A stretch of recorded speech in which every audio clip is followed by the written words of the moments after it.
Комментарийге жооп: помидордун коркунучтуу оорулары кантип аныктайбыз жана күрөшөбүз? Саламатсыздарбы? Бүгүн бул видео роликте биз сиздер менен помидордун ар кандай оорулары тууралуу кеңири түшүнүк берсек, помидордун көчөтүн отургузгандан баштап чүм алганга чейин кандай оорулар менен ооруйт жана аларды кантип алдын алабыз? Мына азыр оору жок болсо да биз алдын ала обработкалар жасашыбыз керек.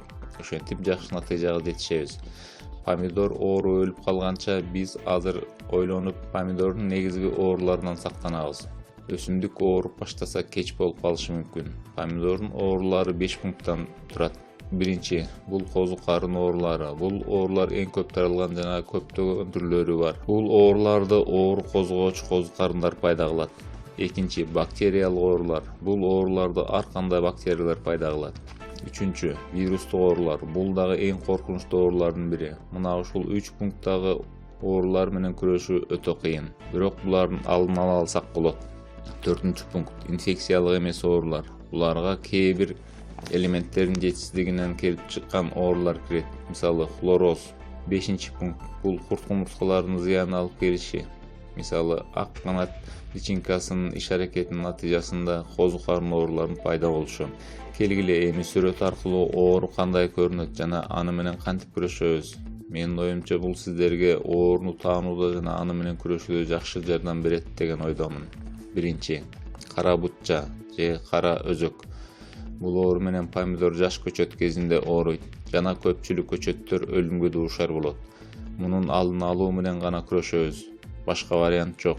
Муну айыктыруу мүмкүн эмес. Көчөткө жакшы шамалдоочу шарт түзөбүз. Эгерде көчөт жакын тегилип, нумдуулук көп болсо жана температуранын айырмасы чоң болсо, анда бул оору пайда болот. Бул ооруга каршы Привекур Energy препаратын чачабыз. Экинчи, боз чирик. Бул козу карын оорусу. Бул да нымдуу жана көлөкө болсо пайда болот. Буга каршы Luna Tranquility препаратын жардам берет. Үчүнчү, альтернариоз же кургак чирик оорусу. Бул жалбыракка жана жемиште болот.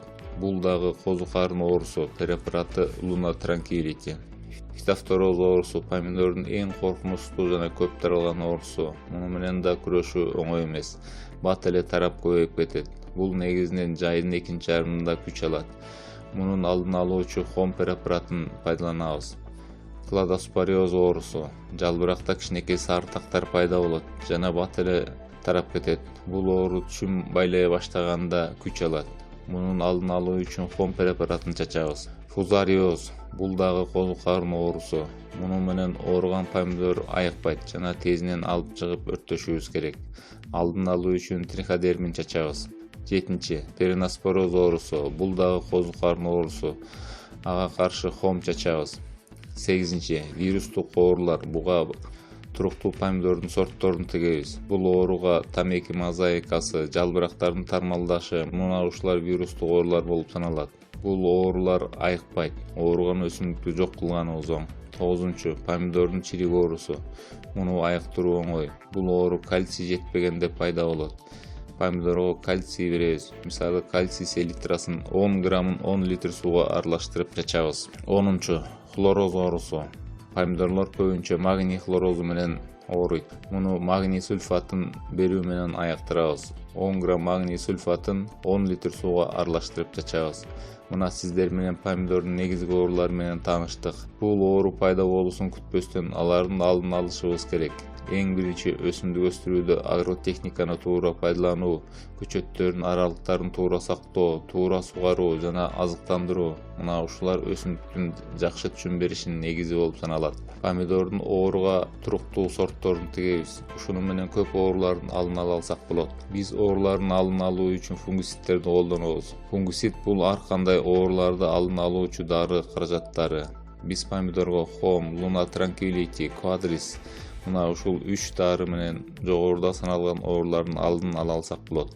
Бул препараттар менен помидор чүмгө киргенге чейин колдонобуз. Андан кийин фитоспорин, триходермин каражаттарын колдонобуз. Буларды жалбыракка да, тамырга да беребиз. Булар биологиялык препараттар болуп саналат. Мына достор, ушинтип жакшы түшүм алсак болот. Помидорлоруңар оорубай жакшы түшүм алышыңарга тилектешпиз. Ушуну менен бүгүнкү чыгарылышты жыйынтыктайбыз. Саламатта калыңыздар.